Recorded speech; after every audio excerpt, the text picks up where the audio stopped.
So I'd like to make a short video to help you to get started on this problem set for section 5.4, because this first problem I think can be a little bit challenging to crack into just to get started on it. So this question's in honor of actually a professor of mine from some time ago, long distance runner, and he was extremely passionate about trail mix. He had his very particular ratio of how many peanuts should be in the trail mix, how many chocolate chips, how many M&Ms. He was very particular, and so this is in honor of this professor, this problem. So here is the scenario. We're going to go into a convenience store, and the convenience store sells two varieties of trail mix, which I'll just call trail mix A and trail mix B.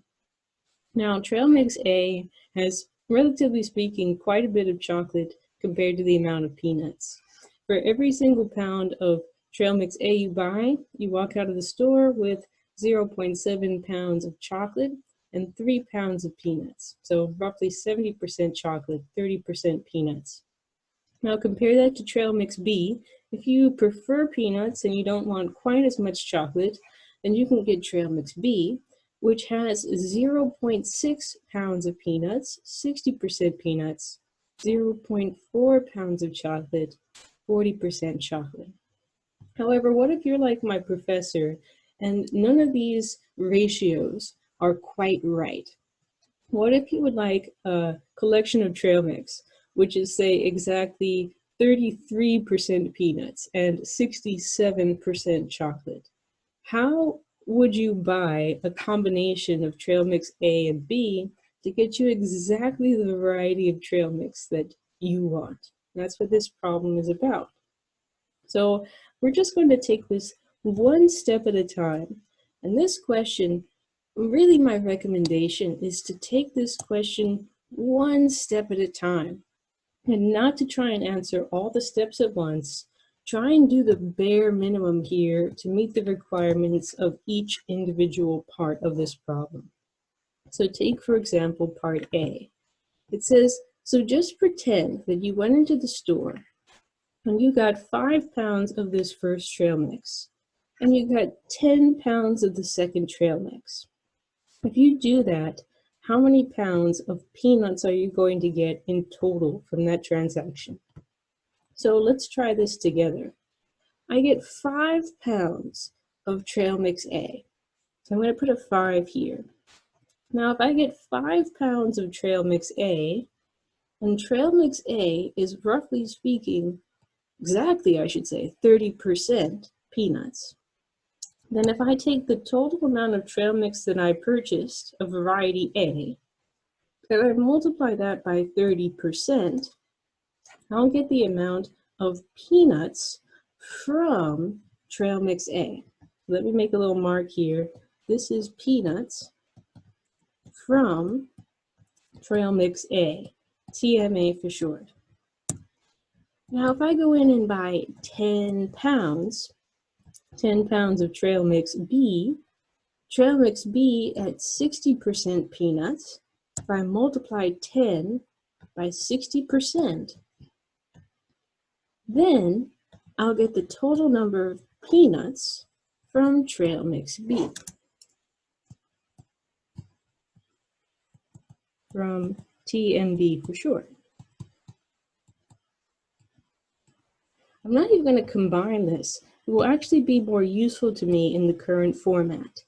If I go in, buy 5 pounds of trail mix A, multiply that by 30%, that's how many peanuts I got. If I buy 10 pounds of trail mix B, multiply that by 60%, that's how many pounds of peanuts I got from the trail mix B contribution. Add those together to get the total. Now, with that in hand, let us absolutely do the bare minimum to satisfy the requirements of part B of this problem. We say, okay, well, what if you didn't necessarily buy 5 pounds of trail mix A? What if you bought X pounds of trail mix A? What if you didn't buy 10 pounds of trail mix B? What if you bought Y pounds of trail mix B? In that case, same question. How many pounds of peanuts? how many pounds of peanuts? Now, we're not going to be able to answer this question with a number because we just don't have enough information. We don't know exactly how many pounds of trail mix A. And we don't know exactly how many pounds of trail mix B. Those contain variables.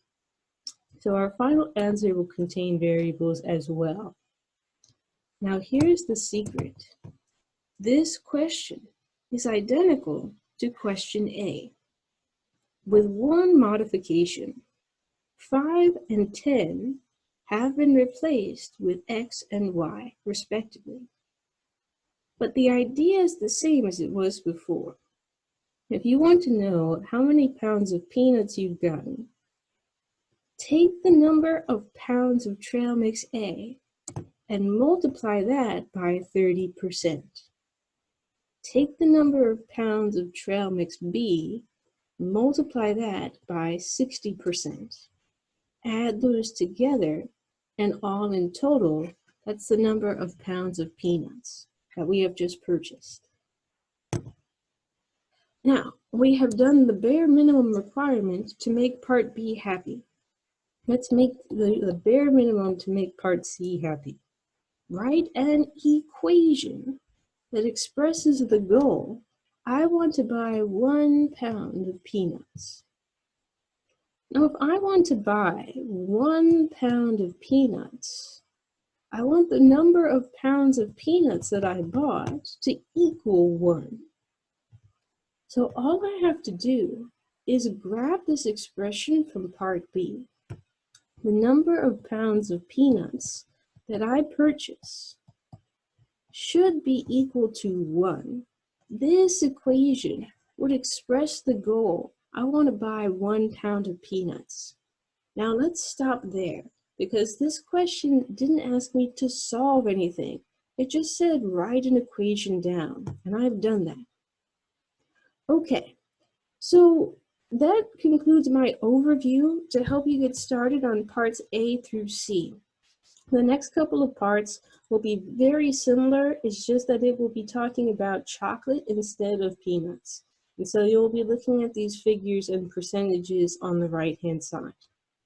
Now, finally, in the last part of the problem, you'll be setting up and solving a system to figure out exactly how many pounds of trail mix A and trail mix B you should buy in order to get a particular ratio, your particular ratio of peanuts to chocolate.